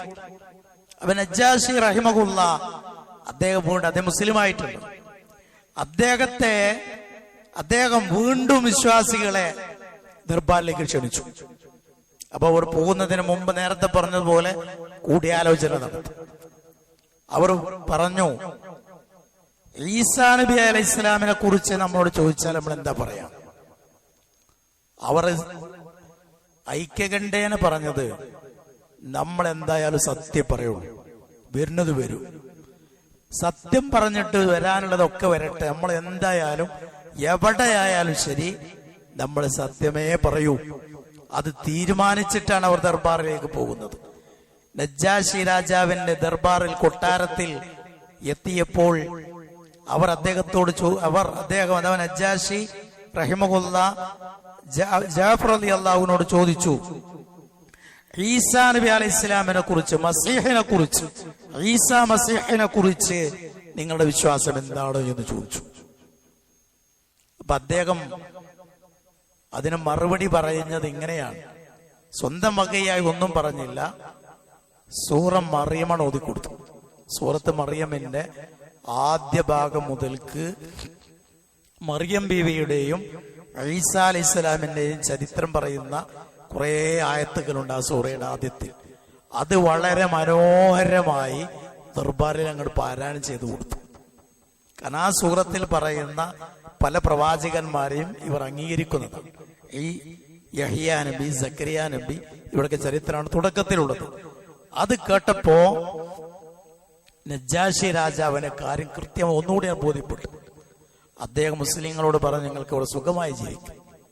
ആ തന്ത്രവും പരാജയപ്പെട്ടു. അങ്ങനെ കുറെ കാലം, ഏകദേശം ചരിത്രം പറയുന്നത് ഖൈബർ യുദ്ധം നടക്കുന്ന ആ വർഷം വരെ ഈ പലായനം നടത്തിയ ആളുകൾ അബിഷേനയിൽ സുഖമായി കഴിഞ്ഞിട്ടുണ്ട്. ഏകദേശം ഒരു 10-13 കൊല്ലം അവർ അവിടെ കഴിഞ്ഞുകൂടിയിട്ടുണ്ട്. ആ ആളുകൾക്കും ഹിജറ പോയിട്ടുള്ള ഒരു അമുസ്ലിം രാജ്യത്തേക്കാണ് ഹിജറ പോയിട്ടുള്ളത്. അവർക്കും മുഹാജിറുകൾക്ക് കിട്ടുന്ന അതേ പ്രതിഫലം കിട്ടും. മുസ്ലിം രാജ്യത്തേക്കാണ് പാലായണം. എങ്കിൽ പോലും അവരെയും അല്ലാഹു തആല മുഹാജിറുകൾ 2 വട്ടം ഹിജറ പോയവർ എന്നാണ് അവരെ കുറിച്ച് റസൂൽ പറഞ്ഞിട്ടുള്ളത്. ഒന്ന് അബിശീനയിലേക്ക് പോയിട്ട് പിന്നെ മദീനയിലേക്കും തിരിച്ചു വന്നിട്ടുണ്ടല്ലോ അവർ. അത് രണ്ടും കൂടെ പരിഗണിച്ചിട്ട് അവരെ 2 വട്ടം ഹിജറ പോയവർ എന്ന് പറഞ്ഞ് ഹിജറയുടെ എല്ലാവിധ പ്രതിഫലവും കിട്ടുന്ന കൂട്ടത്തിലാണ് അവരെ റസൂലുള്ളാഹി സ്വല്ലല്ലാഹു അലൈഹി വസല്ലം എണ്ണിയിട്ടുള്ളത്. ഈ പറയപ്പെട്ട നജ്ജാശി റഹിമഹുല്ലാ ഹിജറ 9 മരണപ്പെട്ടു. ഹിജറ 9 നബിയെ കണ്ടിട്ടില്ല, നബിയിൽ വിശ്വസിച്ചിട്ടുള്ളൂ. സ്വഹാബിയല്ല, പക്ഷേ താബികളുടെ മേലെയാണ്. താബികളുടെ മേലെയാണെന്ന് പറഞ്ഞാൽ സ്വഹാബികളുടെ കാലത്ത് ജീവിച്ചിരുന്ന താബിയാണ്. നബിയുടെ കാലത്ത് ജീവിച്ചിരുന്ന ആളാണ്, പക്ഷെ നബിയെ കണ്ടിട്ടില്ല, സ്വഹാബിയെ കണ്ടിട്ടുള്ളൂ. അപ്പൊ അദ്ദേഹത്തിന്റെ ദറജ പറയുന്നത് സ്വഹാബികളുടെ സ്ഥാനത്തോളം എത്തിയിട്ടില്ല, എന്നാൽ താബികളുടെ സ്ഥാനത്തിന്റെ മേലെയാണ്. അങ്ങനത്തെ ഒരു ദറജയിലാണ് നജ്ജാശി റഹിമഹുള്ളയുള്ളത്. അദ്ദേഹം മരണപ്പെട്ടപ്പോ ഹിജറ 9 അദ്ദേഹം മരണപ്പെടുകയും നബി സല്ലല്ലാഹു അലൈഹി വസല്ലം അദ്ദേഹത്തിന് വേണ്ടി മയ്യത്ത് നമസ്കാരം നിർവഹിക്കുകയും ചെയ്തിട്ടുണ്ട്. മറഞ്ഞ മയ്യത്തിന് നബി ആകെ നമസ്കരിച്ചിട്ടുള്ളത് ആ ഒരു മയ്യത്തിന് വേണ്ടി മാത്രമാണ്, ഗായിബായ മയ്യത്തിന് വേണ്ടി നമസ്കരിച്ചിട്ടുള്ളത്. ഈ ഹിജറ വേളയിൽ അഥവാ അബിശീനിൽ അവർ കഴിയുന്ന കാലത്ത്, അതുകൂടെ പറഞ്ഞ് നമുക്ക് അവസാനിപ്പിക്കാം. 38 അല്ലേ? അബിശീനിലേക്ക് നബി സല്ലല്ലാഹു അലൈഹി വസല്ലമയുടെ സ്വഹാബികൾ ഹിജറ പോയ ഒരാളാണ് ഉബൈദുല്ലാഹ് ഇബ്നു ജഹ്ഷ്. അദ്ദേഹത്തിന്റെ ഭാര്യ ഉമ്മു ഹബീബ. ഉമ്മു ഹബീബ എന്നാണ് അബൂ സുഫിയാന്റെ മകളാണ്. അപ്പൊ അവർ നേരത്തെ മുസ്ലിം ആയിട്ടുണ്ട്. അബൂ സുഫിയാൻ റളിയല്ലാഹു അൻഹുവിന്റെ മകൾ നേരത്തെ മുസ്ലിമായ ആളാണ്. അവരുടെ ഭർത്താവാണ് ഉബൈദുല്ലാഹ് ഇബ്നു ജഹ്ഷ് എന്ന് പറയുന്നത്. അദ്ദേഹം അബിശീനിൽ എത്തി അവിടെ കഴിയുന്ന സമയത്ത് അദ്ദേഹം അവിടുന്ന് മരിച്ചു, അബിശീനിൽ വെച്ച് മരണപ്പെട്ടു. അപ്പൊ ഉമ്മു ഹബീബ റളിയല്ലാഹു അൻഹ അവർ വിധവയായി. അവരെ നബി സല്ലല്ലാഹു അലൈഹി വസല്ലം വിവാഹം ചെയ്തു. ഇപ്പൊ നബിയുടെ വിവാഹങ്ങളൊക്കെ എങ്ങനെയാണ്? നിരാലംബരായി മാറുന്ന ആളുകളെ സംരക്ഷിക്കുക എന്നൊരർത്ഥത്തിലാണ് പല നബി സല്ലല്ലാഹു അലൈഹി വസല്ലമയുടെ വിവാഹങ്ങൾ നടന്നിട്ടുള്ളത്. അതിൽപ്പെട്ട ഒന്നാണ്. ഞാനിത് പ്രത്യേകം പറയാനുള്ള കാരണം, ഈ അബിശീനിലേക്കുള്ള ഹിജറയുടെ ചരിത്രം പറയുമ്പോൾ പൊതുവേ നമ്മൾ കേൾക്കുന്ന ഒരു സംഭവമുണ്ട്. ഉബൈദുല്ലാഹ് ഇബ്നു ജഹ്ഷ് എന്ന് പറയുന്ന ഇദ്ദേഹം അബിശീനിൽ എത്തിയപ്പോൾ അദ്ദേഹം ക്രിസ്ത്യാനിയായി. അങ്ങനെ ക്രിസ്ത്യാനിയായി മരിച്ചു. ഇത് ആളുകൾ പറയാറുണ്ട്, ഇത് ഒട്ടുമിക്ക ചരിത്ര കൃതികളിലും ഉള്ളതാണ്. പക്ഷെ അതിനെക്കുറിച്ച് സൂക്ഷ്മമായ പഠനം നടത്തിയിട്ടുള്ള ചരിത്രകാരന്മാർ പറയുന്നത് അദ്ദേഹം ക്രിസ്ത്യാനി ആയിട്ടില്ല എന്നാണ്. സ്വഹിഹ ഹദീസിലുള്ളത് അദ്ദേഹം അബിശീനിലും വെച്ച് മരിച്ചു എന്നേ ഉള്ളൂ, ക്രിസ്ത്യാനി ആയിരുന്നില്ല. അബിശീനിൽ വെച്ച് മരിച്ചു എന്നുള്ളത് ശരിയാണ്, പക്ഷേ ക്രിസ്ത്യാനി ആയി എന്നുള്ളത് ശരിയല്ല എന്നതാണ് അതിന്റെ വസ്തുത. അതിന് പല തെളിവുകളുമുണ്ട്. ഒന്ന് അദ്ദേഹം ക്രിസ്ത്യാനിയായി എന്ന് പറയുന്ന ആ ചരിത്രത്തിന്റെ പരമ്പര സ്വഹീഹല്ല എന്ന് പണ്ഡിതന്മാർ പറഞ്ഞിട്ടുണ്ട്. മറ്റൊന്ന് ഇദ്ദേഹം ആരാന്ന് പറഞ്ഞത് അബൂ സുഫിയാൻ റളിയല്ലാഹു അൻഹുവിന്റെ മരുമകനാണ്, മകളുടെ ഭർത്താവാണ്. ഹിറക്കൽ ചക്രവർത്തിയുമായി അബൂ സുഫിയാൻ റളിയല്ലാഹു അൻഹു മുശ്രിക്കായിരുന്ന കാലത്ത് ഒരു ദീർഘമായ സംഭാഷണം നടന്നിട്ടുണ്ട്. അത് ബുഖാരി റഹിമഹുല്ലാഹ് ഉദ്ധരിച്ചിട്ടുള്ള ഹദീസാണ്. ഒരുപാട് ഒരു വലിയ 2 പേജോളം വരുന്ന വലിയ ദീർഘമായൊരു ഹദീസാണ്. അപ്പൊ അതിൽ ഹിറക്കൽ ചക്രവർത്തി നബി സല്ലല്ലാഹു അബൂ സുഫിയാൻ റളിയല്ലാഹു അൻഹുവിനോട്, അന്നത്തെ മുശ്രിക്കാണ്, അദ്ദേഹത്തോട് ചോദിക്കുന്ന ഒരു ചോദ്യം, മുഹമ്മദ് നബി സല്ലല്ലാഹു അലൈഹി വസല്ലമയിൽ വിശ്വസിച്ച ആരെങ്കിലും ആ മതം വിട്ടു പോയിട്ടുണ്ടോ എന്നാ ചോദ്യം. അപ്പൊ അബൂ സുഫിയാൻ റളിയല്ലാഹു അൻഹു പറയുന്നത് അങ്ങനെ ആരും വിട്ടു പോയിട്ടില്ല എന്നാണ്. ശരിക്കും അദ്ദേഹം പറയും, പിന്നെ ഈ ഒരു സംഭവം ശരിയാണെങ്കിൽ അദ്ദേഹം എന്താ പറയേണ്ടത്? എന്റെ മരുമകൻ വരെ പോയിട്ടുണ്ട് എന്നല്ലേ പറയേണ്ടത്. എന്റെ മരുമകൻ ഉബൈദുല്ലാഹ് ഇബ്നു ജഹ്ശ് വരെ അദ്ദേഹം പോലും ഈ മതം വിട്ടേച്ച് പോയ ആളുടെ കൂട്ടത്തിൽപ്പെട്ട ആളാന്ന് പറയുന്നത്. ഏതായാലും മരുമകൻ അങ്ങനെ പോയിട്ടുണ്ടെങ്കിൽ അമ്മോശൻ അത് അറിയാതെ പോകില്ലല്ലോ. അപ്പൊ അദ്ദേഹം പറയുന്നത് അങ്ങനെ ആരും പോയിട്ടില്ല എന്നാണ്. അങ്ങനെ പോയിട്ടുണ്ടായിരുന്നുവെങ്കിൽ അബൂ സുഫിയാൻ റളിയല്ലാഹു അൻഹു ആ ഒരു സന്ദർഭം ശരിക്കും ഉപയോഗപ്പെടുത്തു. ഇതെന്റെ മരുമകൻ വരെ പോയിട്ടുണ്ട്, പക്ഷെ അദ്ദേഹം പറഞ്ഞത് പോയിട്ടില്ല എന്നാണ്. അങ്ങനെ ഒരാളും ഈ മതത്തിലേക്ക് പ്രവേശിച്ച ശേഷം പിന്നെ ഒരാളും ആ മതം വിട്ടേച്ച് പോയിട്ടില്ല എന്ന് പറയുന്നത് ബുഖാരിയിലെ ഹദീസാണ്. അപ്പോൾ സ്വഹീഹായ ഹദീസുകളില്ല. ഇമാം ബുഖാരി റഹിമഹുള്ളയുടെ ഈ ഹദീസിന് എതിരാണ് ഈ പറയുന്ന ചരിത്രം. അദ്ദേഹം ക്രിസ്ത്യാനിയായി പോയി എന്ന് പറയുന്നത്. അപ്പൊ നമ്മൾ വളരെ ഗൗരവത്തിൽ ആലോചിക്കേണ്ടത്, ഒരു സ്വഹാബി ക്രിസ്ത്യാനിയായി പോയി എന്നാണ് ഈ പറയുന്നത്. അദ്ദേഹം എന്തിനാ ഹിജ്റ പോയത്? ഹിജ്റ പോയത് ആദർശ സംരക്ഷണാർത്ഥാണ്. പിന്നെ അവിടെ പോയിട്ട് ക്രിസ്ത്യാനിയായി എന്ന് പറയുന്നത് അത് ഒരു നിലക്ക് ബുദ്ധിപരമായി തന്നെ ചോദിക്കാൻ കഴിയില്ല. ഇപ്പൊ അതല്ല, പ്രമാണങ്ങൾ തന്നെ അതിനെതിരാണ്. അതുകൊണ്ട് അങ്ങനെ പറയരുത്. ഇത് പറയാൻ കാരണം, ഒന്ന്, മലയാളത്തിൽ ഒരുപാട് ചരിത്രകൃതികളുണ്ട്. അപ്പൊ അതൊക്കെ വായിക്കുമ്പോൾ ഒട്ടുമിക്ക ചരിത്ര പുസ്തകങ്ങളിലും ആളുകൾ ഈ സംഭവം ഇങ്ങനെ പറയാറുണ്ട്. അതുകൊണ്ട് അത് ശരിയല്ലെന്ന് നമ്മൾ കണ്ടെത്തിയതല്ല, പണ്ഡിതന്മാർ കൃത്യമായി ഈ ചരിത്രത്തിന്റെ നാനാവശങ്ങളും പരിശോധിച്ചിട്ട് അവർ നമുക്ക് പറഞ്ഞു തന്നിട്ടുള്ള കാര്യമാണ്. അത് ശരിക്ക് ന്യായവുമാണ്. അതിൽ പ്രാമാണികമായ പിന്നെ പൊരുത്തക്കേടുകൾ അതിലുണ്ട്. സ്വഹീഹ ഹദീസുകളോടുള്ള പിന്നെ എതിരായ കാര്യങ്ങളാണത് എന്നതുകൊണ്ടാണ് ആ രീതിയിൽ പണ്ഡിതന്മാർ കൃത്യമായത് പറഞ്ഞു തന്നിട്ടുള്ളത്. അപ്പൊ നമ്മൾ എവിടെയെങ്കിലും അത് കേൾക്കുകയോ വായിക്കുകയോ ചെയ്യുമ്പോൾ ഞാൻ ഈ പറഞ്ഞ കാര്യം നിങ്ങളുടെ മനസ്സിൽ ഉണ്ടാകണം. അത് വലിയ ഒരു ഗുരുതരമായ പിഴവാണത്.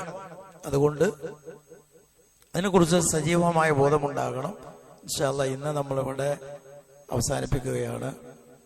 അല്ലാഹു സുബ്ഹാനഹു വ തആല അവന്റെ ദീൻ ശരിയാം വിധം പഠിച്ച് ഉൾക്കൊണ്ട് ജീവിതത്തെ ക്രമപ്പെടുത്തുവാനുള്ള തൗഫീഖ് നമുക്ക് ഏവർക്കും പ്രദാനം ചെയ്യുമാറാകട്ടെ.